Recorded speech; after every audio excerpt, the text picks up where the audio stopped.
ንዝሓለፉ ሰለስተ መዓልታት ክካየድ ዝጸንሐ መድረኽ ላዕለዎት ኣመራርሓ ውድብና ህወሓት ብማእኸላይ ኮሚቴ ኣብ ዝቐረበ ገምጋም ኣፈጻጽማ ውሳነታት መበል 14 ውድባዊ ጉባኤን ቀጸልቲ ኣንፈታትን ብዕምቆት ዘትዩ ብምጽዳቕ ተዛዚሙ። ብመሰረት እዚ ኣብ ኣፈጻጽማ ውሳነታት መበል 14 ውድባዊ ጉባኤ ስራሕቲ ውሽጢ ውድብ ኣመልኪቱ ኣብ ዘካየዶ ምይይጥ ኣብ 2017 ዓ.ም ብወሳናይ ተሳትፎት ዓቕሚ ተሞክሮ ቃልሲ ዝወነነ ህዝብና ምስቲ ስልጣን ግዝያዊ ምምሕዳር ተቆናጢጡ አንጻር ኩሎም ብሄራዊ ረብሓታት ህዝቢ ትግራይ ዝሰርሕ ዝነበረ ጉጅለ ብሄራዊ ክሕደት ዝተገበረ ሰላማዊ ፖለቲካዊ ቃልሲ ውፅኢታዊ ምንባሩ ደምዲሙ እዩ። ኣብ ፖለቲካዊ መደባት ብዕምቆት ካብ ዘተየሎም ጉዳያት ሓደ ዛጊድ ዘሎም ዕባለታት ስምምዕ ፕሪቶርያ እንትኸውን ህዝቢ ትግራይን ህወሓትን እቲ ስምምዕ ክፍጸምን ናብ ዘላቒ ሰላም ክሰጋገርን ካብ ልክዕን ዓቐብ ብትዕግስቲ ይሰርሑ ከም ዘለዉ ብምዝታይ መንግስቲ ኢትዮጵያ ግን ነቲ ስምምዕ ብምጥሓስ ኣብ ልዕሊ ህዝብና ብዝተፈለየ መልክዓት ዝግለጹ ሰላሕታዊ ጀኖሳይድ ይፍጸመለ ኢሉ። ኣደራደርቲ ሃገራትን ዓለም ለኸ ማሕበረሰብን ኣብ ልዕሊ መንግስቲ ኢትዮጵያ ካብኦም ትጽቢት ዝግበር ጽዕንቶ ብዘይ ምግባሮም ድማ እቲ ስምምዕ ኣብ ሓደጋ ወዲቑ ከም ዘሎ ገምጊሙሎም። بمسألة الزون قداي حق من قستاول وعلى مريت تجري نواقع عداجاز قرب قداي كم زي كونن عبتحت ورا تزنبر هزبنا حرك وت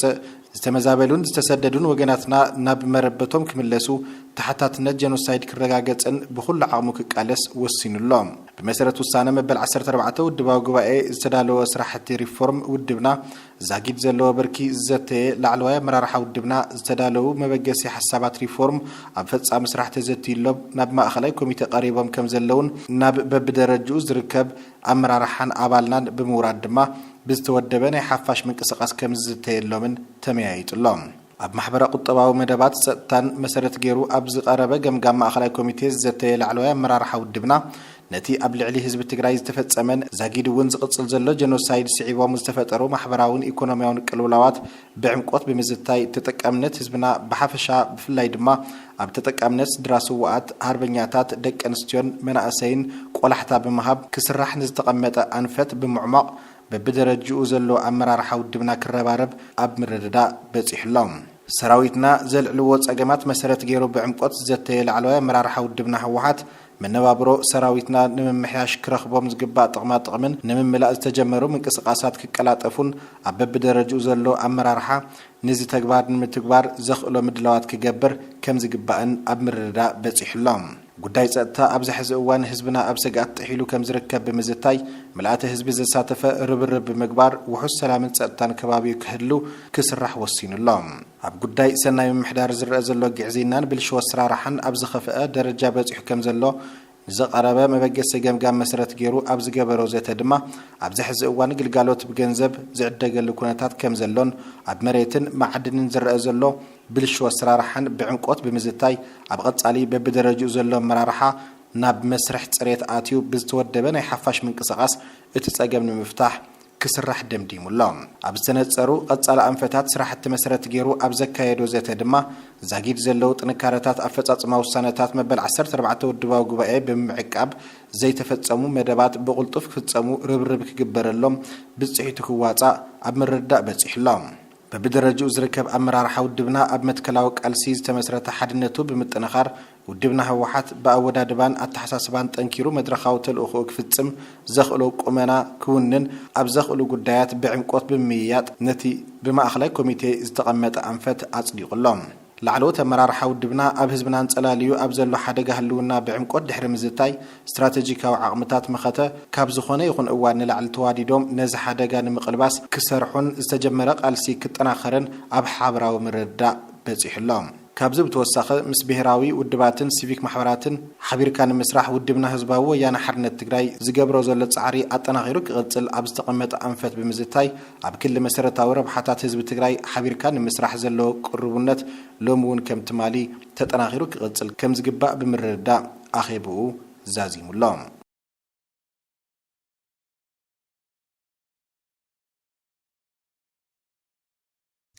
سلام كبرات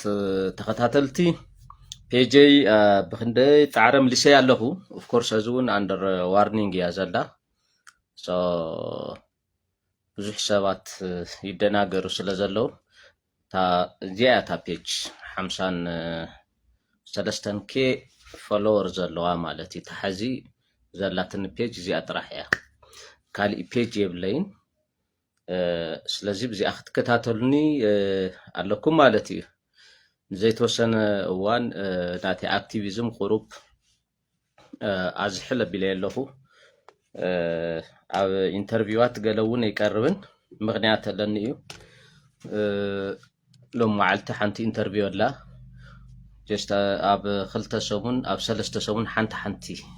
ኢንተርቪው እናገበርኩ እየ ድሕሪ ሕዚ ኸይድ ትሕዚ ዘሎ ናይ ትግራይ ፖለቲካዊ ኩነታት ቁሩብ ጥንቃቐ ዝጠልብ ኣዝዩ እናተሓላለኸ ዝኸደሉ ዘሎ ኩነታት እዩ ዘሎ ልዕሊ ኩሉ ድማ ትግራይ ዓቕምታታት ትእክበሉ ካብ ናይ ትግራይ ፖለቲካዊ ልሂቃን ምትላኽ ወፂኻ ናብ ህዝባዊ ሓድነት ናብ ዝጠልብ ኩነታት ተሰጋገረሉ ዕድል ኣሎ እዚ ክትጥቀመሉ ኣለዋ ማለት እዩ ልዕሊ ኩሉ ኣጀንዳና ትግራይን ህዝቢ ትግራይን ጥራሕ ክኸውን ከም ዘለዎ ተመዛበልቲ ወገናትና ላብ መረበቶም ክምለሱ ግዛእታዊ ሓድነትና ክረጋገፅ ውዕሊ ፕሪቶርያ እውን ከይተሸራረፈ ንክፍፀም ዝገብር ብሄራዊ ኣጀንዳ ክኸውን ኣሎ ምክንያቱ ፀላእቲ እንታይ እዮም ዝገብሩ ዘለዉ ብፍላይ ኣብይ ኣሕመድን ናቱ ተላእኽትን ህዝቢ ትግራይ ልሂቃን ትግራይ ካብ ፖለቲካዊ ኣጀንዳኦም ካብ ብሄራዊ ኣጀንዳኦም ወፃኢ ኮይኖም ኣብ ናይ ውሽጦም ሕቱኽቱኽ ዕኒን ይናበሉ እቶም ተመዛበልቲ ወገናትና እውን ከይተመለሱ ብኡ ገይሮም ክርስዑ ግዛእታዊ ሓድነትና እውን ብኡ ገይሩ ንኽርሳዕ ንበዓል ጌታቸው ኣዋፊሩ እዩ ዝንቀሳቐስ ዘሎ ሶ ንበዓል ህዚ እቲ ናይ ትግራይ እቲ ውድብ ሕወሓት ባዕሉ ኣንጻር ስርዓት ኣብይ ኣሕመድ ድዩ ክቃለስ ወይስ ኣንጻር ጌታቸው ላብ ኮንፊውዥን እዮም መእትዮም ትብታብ ገይሮምሉ ማለት እዩ ውሻ እዮም መእትዮምሉ ሶ ሕዚ ሕወሓት ምስሊ በዓል ጌታቸው ዲ ክቃለስ ማለት ኣንጻር ንጌታቸው ንጻድቃን ዲ ክቃለስ ኣንጻር ኣብይ ኣሕመድ ዲ ክቃለስ ካብኡ ከዓብዚ ኣለው ብሽም ተቃውምቲ ውድባት ዝተጣየሹ ንሕወሓት ጥራሕ ምቋም ስርሖም ዝገበሩ መፀዊዖም ተቃውምቲ ውድባት ስርሖም ማይክሮ ቢዝነስ ዝኾነ ናይ ውሻይ ፖለቲካ ዝሰርሑ እውን ኣለዉ እቲ ውድብ ተወጣጢሩ እዩ ዘሎ ልዕሊ ኩሉ ድማ ዝሕዝነካ እቲ ውድብ ሕወሓት ካብ ጣብያ መሓደርቲ ክሳብ ዞባ ኢሉ እውን ክሳብ ክልል ዘለዎም መሓደርቲ እቶም ዝበዝሑ ምባል ይከኣል እዩ ኣብ ናይ መሬት ምሻጥ ኣብ ናይ ኮንቴነር ምሻጥ ኣብ ኔትወርክ ኣብ ግዕዚና ዝተሸመሙ እዮም ኮይኖም ዘለዉ እታ ትግራይ ገጢምዋ ዘሎ ኩነታት ብጣዕሚ ኢኻ ትሕዝን ብጣዕሚ እያ ትሕዝን ትግራይ ሕዚ ለኣብነት ውድብ ሕወሓት ኣብ ኣኼባ ቀኒና ገለ ይብል ኣሎ ዘውፅኦ መግለፂ እውን ክትርኢ ከለካ ሰሓቅ እዩ ዝመፀካ ፅቡቅ ኣለና ኣብ ድሓን ኩነታት ኣለና ከም መበል 14 ውድባዊ ጉባኤ ጀሚሩ ዝሰራሕናዮም ክሳብ ሕዚ ዕዉታት ስራሕ ተሰሪሕና ገለ ይብለካ ኣሎ ዕዉት ስራሕ ተሰሪሑ ኣብ ትግራይ እኮ ሰላም ክሰፍን ኣለዎ ገበን ክንከ ኣለዎ ፍትሒ ክርከብ ክረጋገፅ ክኽእል ኣለዎ ሕግን ስርዓትን ክሰፍን ኣለዎ ዝተፈላለዩ ገበናት እውን ክንክዮ ኣለዎም እኮ ተሓታታይነት እኮ ክረጋገፅ ኣለዎ ኣብ ምንታይ ትዕውት ዶ ወይስ ህዝቢ ትግራይ ዘይፈልጣ ካሊእ ትግራይ ኣላ እያ ናይ ሕወሓት ካሊእ ትግራይ ኣላ ድያ ናይ ሕወሓትን ናታቶም ካድረታትን ኢልካ ክትሓትት ትግደድ ኢኻ እሺ ስለዚ ኣብ ከምዚ ዓይነት ነገራት ሕዚ ኣኼባ ሕወሓት ፅቡቅ ኢሉ ገምጊሙ እንተኮይኑ ሕዚ ንሪኣ ዘለና ኣክቹዋል ትግራይ ብዛዕባ ኣይኮነን ገምጊሙ ማለት እዩ እናትስከፈሉ ኩነታት እዩ ዘሎ ሶ ብሓፈሻ ኣነ ተኣኺባ እውን ክሪኦ ከለኹ ሰረቕቲ ተኣኪቦምስ ፅቡቅ ኣለና ዓይነት ነገር ማለት እዩ ተማሒሎም ከም ምፍላይ ዓይነት ገይረ የርእዮ ዘለኹ ምክንያቱ ሕዚ ኮብ ትግራይ ኮራፕተር ትመሬት ሸይጢ ዘሎ ኮንቴነር ሸይጢ ዘሎ ፍትሒ ዘጓድል ዘሎ ኮ ተፈትዎ ተፀለአ ኣባል ሕወሓት ጥራሕ እዩ ዘይኮነስ ብስሩ እውን ካድረን ስትራቴጂክ መሪሕነት ሕወሓትን እዩ ካብ ካድረ ጀሚሩ ካብ ጣብያ መራሒ ጀሚሩ ክሳብ ላዕሊ ዘሎ ክሳብ ላዕሊ ዘለኮ ናይ ኣባል ሕወሓት እዩ ሶት መሬት ዝሸይጥ ዘለዎ ንሱ እዩ ትፍትሕ ዘጓድል ዘሎ ንሱ እዩ ኮንቴነር ዝሸይጥ ዘሎ ንሱ እዩ ህዝቢ ዘማርር ዘሎ ንሱ እዩ ሶ ሊያው እዮም ተኣኪቦም ጽቡቕ ኣለና ኢሎም ዘለዉ ማለት እዩ ብኻልእ ኣባህላ ትግራይ ካብ ዝዕንኩል ኢሉ እዚ ካብዚ ናይ ዕዋሉ ናይ ፖለቲካ ድራማ እዚ ወፅያ ትክክለኛ ህዝቢ ትግራይ እፎይ ዝብለሉ ዝዓርፈሉ ኩነታት ትጠልብ እያ ስኽን ኢልካ ምሕሳብ ጽቡቕ እዩ ህዝቢ ዘሎ ናይ ትግራይ ፖለቲካ ብጣዕሚ ተበላሽዩ ዘሎ ሕዚ እንታይ ካብ ደጋዊ ጸላኢት ናይ ውሽጣዊ ጸላኢ ኣዝዩ የድሜ ኣሎ ትግራይ ንህዝቢ ትግራይ የድሜ ኣሎ ሶ ኩሉ ትግራዋይ ስኽን ኢሉ ክሓስብ ኣሎ ምእንቲ ህዝቡ ኢሉ ምእንቲ ዓዱ ምእንቲ ተመዛበልቲ ወገናት ምእንቲ ግዛእታዊ ሓድነት ኢሉ ስኽን ኢሉ ክሓስብ ኣሎ ሕወሓት ጽቡቕ ተኾይና ካድሪ ሕወሓት ጽቡቕ ተኾይና ትግራይ ዳኣል እንታይ ለይ ትጽብቕ ድዩስ ንሕና ወይ ከዓ ህዝቢ ትግራይ ዘይፈልጣ ካሊእ ትግራይ ኣላ እያ እዩ ካብ ከም ትውድብ በዓሉ ካብ ከምዚ ዓይነት ድራማታት ወፂኡ ልክዕ ከምቲ ቀደም ዝነበረ ውድብ ከምቲ ህዝቢ ትግራይ ዝፈትዎ ዝነበረ ውድብ ኮይኑ ክወፀሉ እዩ ህዝቢ ትግራይ ዝፈቲ ዝደል እውን ንሱ እዩ ጠለቡ ትዕግስቱ እውን ንሱ እዩ ስለዚ ፕሊስ እንዳ ሕወሓት ኣኼባኹም ናይ ጥዕና ኣኼባ ክኸውነልኩም እያ ኣነ ዝምነ እንደገና ክትሪእዎ ኣለኩም ዝብል እምነት እዩ ዘለኒ ጽቡቕ ኣለና ኢልካ መግለፂ ይወፅእ ኩሉ ፀገማትካ ከዓ ኤክስተርናላይዝ ልብልፅግና ጥራሕ ልጌታቸው ልጻድቃን ጥራሕ ዝወሃበ ይኮነን ውሽጥኻ ዘሎ ሕመቕ ኢኻ መጀመርያ ነቂስካ ክተውፅእ ዘለካ ክዳንካ ክትሓፅብ ተኮይንካ መጀመርያ ንስኻ ሕፁብ ክዳን ወይ ከዓ ፅሩይ ክዳን ከም ትደሊ ክትሓስበለካ ውሽጥኻ እዚ ክትሓስብ ተኮይንካ ከዓ ጥዕናኻ ክትሕለለካ ሕወሓት መጀመርያ ካድረታቱ ኣባላቱ ኣመራርሓቱ ክግምግም እዩ ዘለዎ መጀመርያ ኣብ ከምዚ ዓይነት ከቢድ ሕመቕ እያ ዘላ ትግራይ ሶ እዚ ኩሉ ሰብ ኩሉ ትግራይ ሕድሕድ ዜጋ ዝኾነ ትግራይ እዚ ክሓትት እዩ ዘሎ ጽቡቕ ኣይኮንክን ዘለኽን ሕወሓት ጽቡቕ ኣይኮንክን ካብ ጣብያ ቁሸት ጀሚር ክሳብ ክልል ንህዝብና ፀይፀይ ተብል እዮ ዘለኺ ንስኺ ኢኺ ስለዚ ውሽጢ ክመርመር ሕዝቢ እውን ዕድል ክንወኪና ዕድል ንህወኪ ምክንያት ከዓ ከባኺ ዝሕሽ ካሊእ ተቋም ውድብ ስለዘየለ ዘለኽና ብሕታዊት መማረፂት እስኺ ጥራሕ ስለዝኾንኪ ሕዝቢ እውን ዕድል ክንወክስ ውሽጢ ክመርምር እዩ ኣብ ውሽጢ ዘለዉ ልያው ንህዝቢ ዘድምዩ ዘለዉ መሬት ዝሸጡ ዘለዉ ወሓፍ እዮም ወይ ከዓ እለዊ እዮም ክብል ኣለዎ ህዝቢ መንእሰይ ኢሊት ኣብዚኻ ክትረባረብ ዘለካ ማለት ናይ ብሓቂ ቅዱስ ትግራዋይ ተኮይንካ ማለት እዩ ናይ ብሓቂ ቅዱስ ትግራዋይ ተኮይኑ ሕድሕድ ትግራዋይ ንትግራይ ይሓስበላ እየ ተይሉ መጀመርያ ኣብዞም ዙርያታት እዚኦም ናይ ጣብያ ፖለቲካ ከመዓራረ ክፀረ ኣለዎ ካብኡ ናይ ወረዳ ናይ ከተማ ምሕዳር ናይ ዞባ ናይ ክልል ከምኡ ላበለ ይኸይድ ዘሎ ወረዳን ልዕልዩን ኣመሓደርቲ ተኣኪቦም ኩሎም ንህዝቢ ፀይፀይ ዘበሉ ዘድመዩ ልያው ተኣኪቦም ሰፅቡቕ እያ ዘላ ከምዚ የለና ፀገምና ኣብይ ኣሕመድ እዩ ፀገምና ጌታቸው ረዳ ኢልካ ክድምድም እንታይ ዓይነት ኣኼባ እዩ እዚ እንታይ ዓይነት ኣኼባ እዩ እዚ ኣብዞም ናይ ጣብያ ናይ ወረዳ ናይ ከተማ ምሕዳር ናይ ዞባ ናይ ክልል ኣመራርሓ ህዝቢ ትግራይ ተሪር ዝኾነ ፀቕጢ ክሕድር ኣሎ እንደገና እቲ ኣኼባ ክግበር ኣሎ ኢሉስ ፀቕጢ ክገብር ኣሎ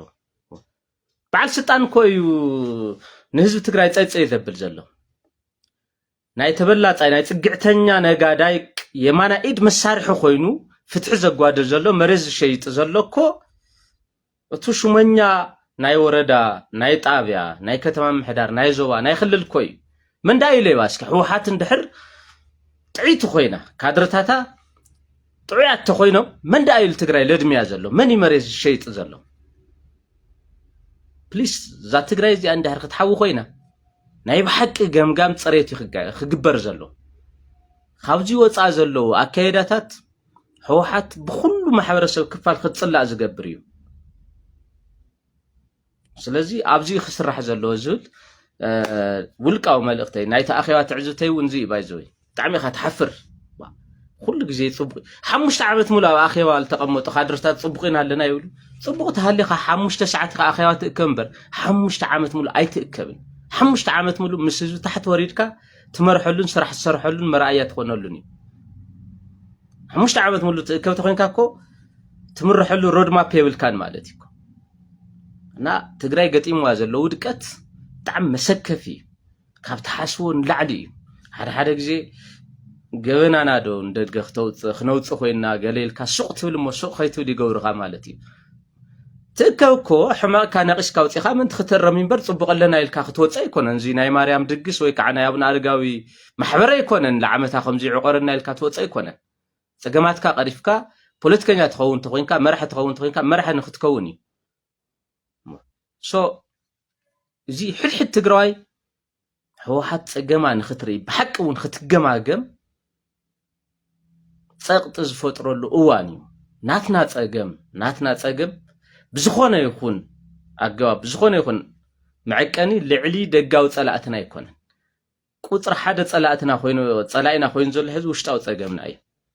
ህወሓት ሕዚ እውን ካብ ጣብያ ኣመሓዳሪ ካብ ቁሸት ኣመሓዳሪ ክሳብ ክልል ዘሎ ካድረታታ ሹመኛታታ ክትግምግመ ኣለዋ ተዘይገምጊማ ኣፀጋሚ እዩ ነታ ውድብ ጥራሕ ዘይኮነስ ንህዝቡ ንትግራይ እውን ንተመዛበልቲ ወገናትና እውን ንግዛእታዊ ሓድነትና እውን ሓደጋ ይኸውን ብፅቡቅ ገይራ ክትግምግም ኣለዋ ዝብል ኣነ ውልቃዊ እምነት እዩ ባይዘ ውሽጠይ ዝኣምኖ ኣነ ከምኡ ምስቶም ካልኦት ዝፃለአሉ ቀንዲ ምክንያት ውልቃዊ ባእሳሃሊና ኣይኮነን ሰናይ ምሕደራ ኣብ ትግራይ ይንበር ይንገስ እዩ ህዝቢ ትግራይ ስልጡን ስለዝኾነ ናይ ባዕሉ መሰል ዓርሶ ውሳኑ ኣረጋጊፁ ልሕሸ መፃዕ ዕድሉ ከረጋግፅ ይኽእል እዩ ብዝብል ይበር ኣነ ምስ ጌታቸው ረዳ ባእሲ የብለይ ምስ ፃድቃን ባእሲ የብለይ ምስ ደብረፅዮን ይኹን ምስ ገሊኡ ባእሲ እኮ የብለይና እንታይ ብውልቅኻ ዶ እንታይ ዘባእሰካ እንታይ ሓሊፍካ ልድሃ ሶ ትቃለስቲ ኮይንካ ብትክክል ኢኻ ክትቃለስ ዘለካ ንትግራይ እድሜኻ ካብ 4 ኪሎ መፂኻ ክሳብ ቆላ ተንቤን ሸታታታ ሒልካ ካብኡ ከዓ ኣብ መቐለ ምርጋዓዊ ክትፅቡቕ ኣለና ኢልካ ተኣኪብካ ክትወፅእ ሶ እዚ ነገር እዚ ብደንቢ ይኽረአ ዘለዎ ዝብል እምነት እዩ ዘለኒ ብተወሳኺ መልእኽተይ ፌስቡክ ናተይ ፔጅ እዚ ፕሊስ እዚ እዩ ካብዚ ወፃእ ካሊእ ፔጅ የብለይን እዚኣ ዝኸፈት ኩላ ናይ ፌስቡክ ኣካውንት ኣላ 4.9 ከይፈለወር ሓደ ግዜ 5 ከ ትኸውን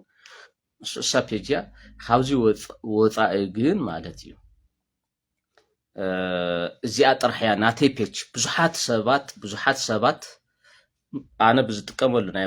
ናይ ማሕበራዊ ሚድያ ፔጅ ሽም እናኸፈቱ ንሰባት ከፀልሙ ገለገለ ይርየ ለኣብነት ሎሚ ቅና ኣጀንዳ ገይሮሞም ዝቐነዩ ሰበስልጣናት ናይ ግምት እውን ናይ ሕወሓት እውን 1.9 ፌክ ፔጅ ኣሎ 1.9 ፎሎወር ፔጅ 9.9 ፎሎወር ፔጅ ኣሎ ፌክ እዩ እሱ እውን ፌክ እዩ the only ta ትክክለኛ ናተይ ፔጅ እዚኣ ጥራሕ እያ ህዚ 53 ኬ በፂሓ ዘላ እዚኣ ጥራሕ ካብዚ ወፃኢ ዝኾነ ሰብ ጥርጣረ ተሃሊዎ ጀስት ኣብ ቴሌ ኣብ ኢንሳ ኣብ ዝደለዮ ፖሊስ ምርመራ ክገብር ክእል እዩ ናተይ ዲቫይስ ወይ ከዓ ሞባይል ብምሉእ ከፈትሽ ክእል እዩ ፈቃደኛ እየ እዚ ጌርና ኢና ክንተማመን ንኽእል ቶም ብናተይ ሽም ዝተኸፈቱ ፌክ ዝኾኑ ፔጅ ብዙ ሪፖርት ብምግባር ክትዕፅዎም ትኽእሉ ኢኹም ወይ ከዓ ብሎክ ብምግባር ማለት እዩ አንፎሎ ምግባር ትኽእሉ ኢኹም